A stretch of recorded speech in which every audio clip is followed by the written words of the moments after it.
নমস্কার, আমি অদিতি সিনহা। আমি ষষ্ঠ শ্রেণীতে পড়ি।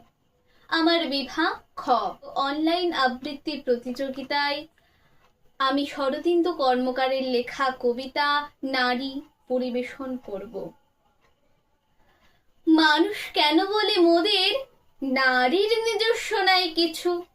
আমি তো দেখি জগৎ চলে নারীর পিছু পিছু।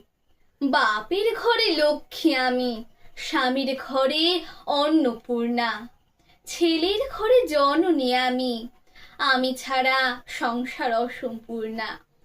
আমার থেকে আপন করতে আর কি কেউ পারে? বাপের ঘরকে ছেড়ে এসেও পরকে বাঁধি ঘরে।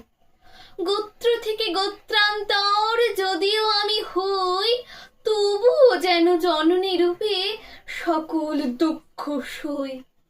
ভারত মাতা সেও নারী, নারী জগৎ ধাত্রী।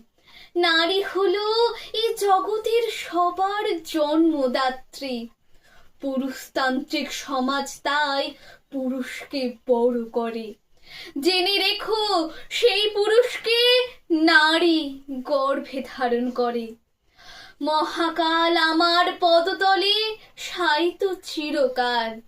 আমি ছাড়া এ জগৎ সংসার সবই হবে অচল। ধন্যবাদ।